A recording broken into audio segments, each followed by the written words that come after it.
Daddy, it hurts? I can't see.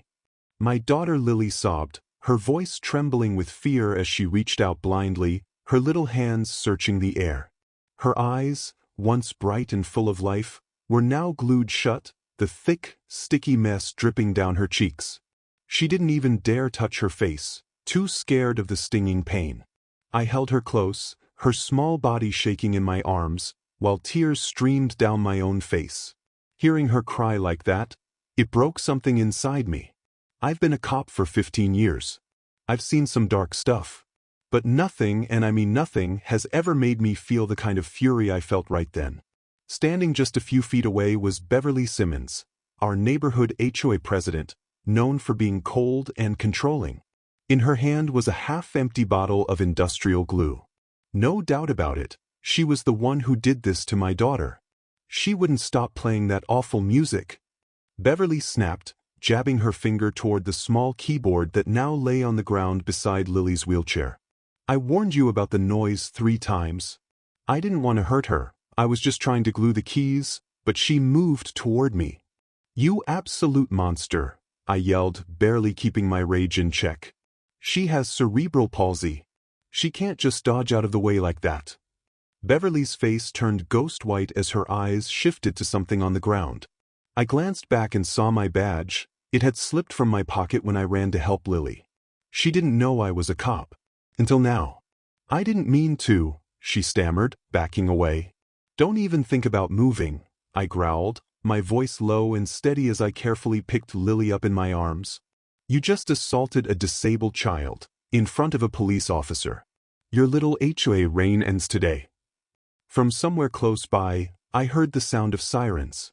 Mrs. Patel, our neighbor, had seen it all and must have called 911. As I carried Lily to the car, my chest felt tight, like I couldn't breathe from the weight of her pain. This girl, my daughter, had already gone through more in her 13 years than most people do in a lifetime. Endless surgeries, tough therapy sessions, and cruel looks from strangers. And still she always smiled. She always stayed bright. But now even that spark might be gone, all because some heartless woman cared more about HOA rules than a little girl's rare moment of joy. The hospital air hit me hard, sterile and cold, as doctors moved quickly to help Lily. I stood by helpless, each of her cries slicing into me like glass. I've been raising Lily alone ever since her mom walked out the day we got her diagnosis. I made a promise back then, to protect her, no matter what. And today I failed. Mr. Thompson? A serious voice called. I turned to see the eye doctor walking toward me. I'm Dr. Rivera, she said. We've cleared out as much of the glue as possible. But I'm concerned about chemical burns to her eyes. My knees went weak. Is she going to be blind? Dr. Rivera gently placed a hand on my shoulder. We won't know the full extent until the swelling goes down. The good news is, she had her eyes closed when the glue hit. That likely prevented the worst of the damage. I gave a small nod, unable to get a word out. There's something else, she added quietly. Lily told me this isn't the first time that woman's gone after her. She mentioned ruined art projects, a missing wheelchair ramp you built, and even threats to remove her service dog from the neighborhood. A new wave of fury hit me like fire. Beverly had been tormenting my daughter for months, maybe years, and I hadn't even known. Lily had been suffering in silence, hiding her fear to protect me while I worked long hours to keep food on the table. I used to think the sadness in her eyes when she sat in the front yard came from her condition. But now I realized it wasn't physical pain. It was fear of her. Mr. Walker, Dr. Rivera said gently, as Lily's doctor, I need to tell you, I've contacted Child Protective Services. My stomach dropped. She must have seen the look on my face because she quickly added, not because you did anything wrong. You didn't. This is just so we can document the harassment pattern. It'll strengthen the case. That snapped me back into cop mode for a second, pushing aside the pain I felt as a dad. Yeah, absolutely. I want every legal angle covered. From behind the hospital curtain, I heard a soft voice. Dad? Are you there? I rushed over to Lily's bedside, being careful not to disturb the thick bandages wrapped around her eyes. Her small hand reached out, feeling through the dark world she didn't ask for. "I'm here, sweetheart," I said as I gently took her hand. "I'm right here. And I'm not going anywhere."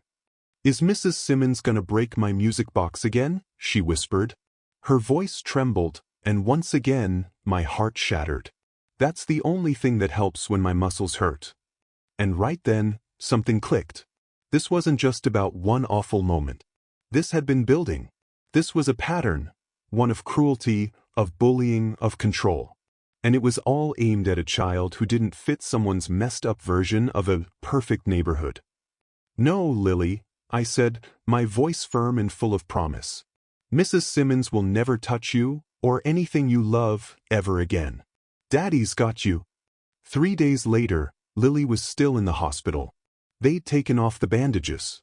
Her eyes were red and irritated, and all she could see were shadows and blurry shapes. The doctors were hopeful, but they warned me it was going to be a long, painful road to recovery. I hadn't left her side, except once, to meet with Detective Mason, my old partner. He'd been assigned our case. The list of charges against Beverly Simmons was piling up fast. Assault of a disabled minor, battery, hate crime, and even civil rights violations. A quiet knock came at the hospital room door. "Sergeant Walker?" It was Officer Brooks, a rookie I'd trained last year. He stepped in quietly, careful not to wake Lily, who had finally fallen asleep. "Sorry to bother you, sir, but there's something you really need to see." He handed me his tablet. On the screen was security footage, taken from a camera I didn't even know existed. Apparently, the family across the street had installed it. It had a perfect view of our front yard. I felt sick as I watched. There was Lily, sitting in her wheelchair, playing the special keyboard that eased her pain. Her face was lit up with joy, focused on the music. Even with her condition, her fingers managed to press the right keys, making simple melodies. Then Beverly came into the frame, storming across the lawn with her HOA rulebook in one hand and a glue bottle in the other. She stood right over Lily, flailing her arms and shouting. There was no sound, but I could read her lips. She was screaming at my kid. Lily's smile faded, but she didn't stop playing. The music was her shield, her comfort.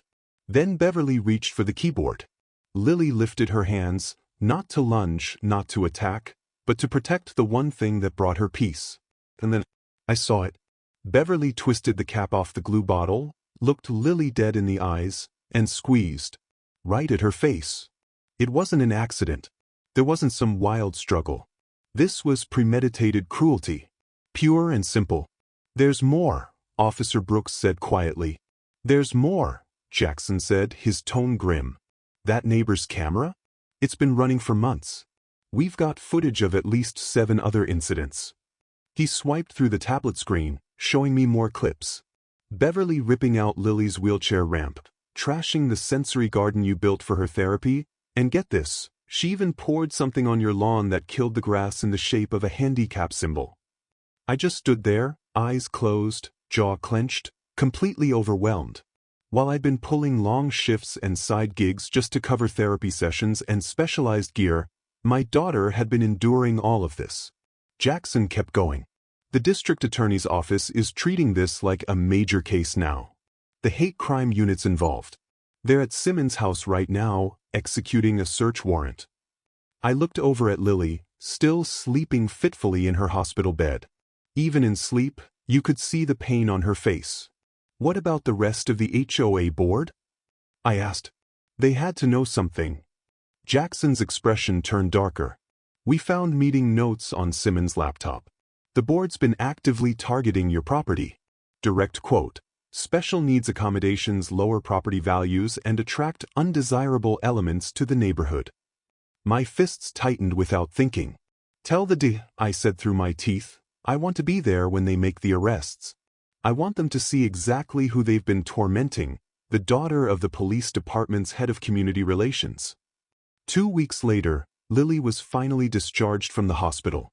Her eyesight had come back a little, enough to make out vague shapes, but she still needed daily drops and would probably need surgery down the road. But the emotional scars? Those ran deeper. She flinched at sudden movements, had nightmares about the glue lady coming back. She barely spoke unless she had to. As we pulled into our driveway, I braced myself. A big crowd was standing on our front lawn. For a second, my heart dropped. Did the HOA catch wind we were back? Was this some kind of protest? But then I saw the signs, "Welcome home, Lily," and "We stand with the walkers." Mrs. Chen walked up to the car, eyes wet with tears, and helped me lift Lily's wheelchair out of the trunk. "We didn't know," she said softly. "None of us knew what Beverly was doing to your sweet girl. We thought the HOA was just strict with everyone." Behind her, around 30 neighbors stood, some of whom I'd barely spoken to. A few held casseroles and gift bags. Others were laying down mulch and planting flowers, building a new, wheelchair-accessible garden right in our front yard. Mr. Ramirez, who lived 3 houses down, came up to me with a smile. "The whole block pitched in," he said. "We've installed a home security system for you, and we replaced Lily's keyboard. Got her an even better one. Also," he glanced toward the city clerk's van parked down the street, "we filed to have the HOA permanently dissolved." The city agreed.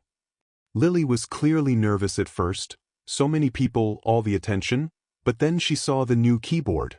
Her fingers touched the adjustable keys, designed to respond to her changing muscle control, and tears rolled down her cheeks. "Can I play something now?" she asked in a whisper, her eyes still bandaged, her voice full of hope and nerves. I knelt beside her and nodded. "Of course, sweetheart. Go ahead." The neighbors gathered around, quiet and respectful. Despite her limited vision and the bandages on her hands, Lily began to play. The melody was soft, delicate, beautiful. A tune she'd made up in the hospital, she later told me. As the music filled the air, I looked around and saw people wiping their eyes. This wasn't just healing for Lily. This was healing for an entire neighborhood that had, for too long, turned a blind eye to quiet cruelty. 6 months later, Lily and I stood together on the courthouse steps, waiting for the jury to return with a verdict in Beverly Simmons' trial. Lily's vision had come a long way. There would always be some scarring, some sensitivity, but the real victory was that her spirit had bounced back. Especially after we moved. Our new neighborhood welcomed us with open arms. No judgment, no sideways looks. Just kindness.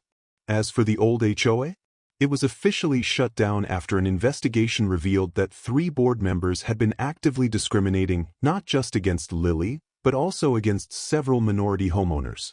Civil rights lawsuits were stacking up, and investigations were still ongoing. Then came the day we'd been waiting for. Detective Mason stepped out of the courtroom, his face serious but relieved. "The jury's made their decision," he said. "Beverly Simmons has been found guilty on all charges." My breath caught. "She's been sentenced to 4 years in prison," Mason continued, "along with $250,000 in fines and damages. And she's legally required to pay all of Lily's medical bills, both current and future." Lily sat beside me and gave my hand a gentle squeeze. Her face was calm, thoughtful, too mature for someone who was only 14. "Is that a lot of money, Dad?" she asked softly. "Yeah, honey," I told her, keeping my voice steady. "It's a lot. And every dollar of it is going to your care, and to help other kids with disabilities who've been mistreated like you were." I leaned in closer. "No matter what happens now, you already won. You showed everyone what real courage looks like." She looked up at me with a quiet smile. Her eyes were still a little cloudy, but they held a depth and wisdom that hit me right in the chest. "It wasn't just me, Dad," she said.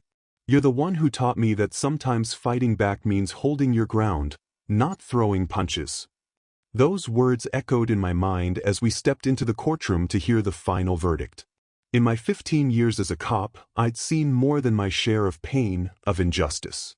I'd talked to victims, listened to their stories, tried to help where I could. But it was my daughter's pain that taught me the most important lesson of all. Real strength doesn't come from how hard you hit. It comes from how completely you rebuild when someone tries to tear you apart.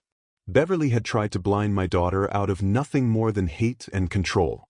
But instead of breaking us, she'd opened the eyes of an entire neighborhood to the quiet, creeping cruelty that had been right under their noses. And somehow, out of that darkness, something beautiful had started to grow. A community awakened. A voice amplified. A survivor born.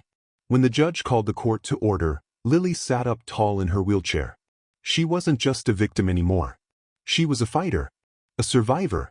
And I, once just a cop who clocked in and out, had become something more. An advocate. A father with a voice.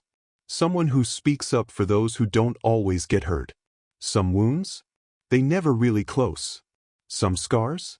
They stay with you for life. But as I watched my daughter face the woman who hurt her, with grace, with dignity, I understood something I'll never forget. The pain we carry doesn't have to break us. If we're brave enough, we can turn it into purpose. And that's exactly what Lily, my strong, incredible daughter, had done.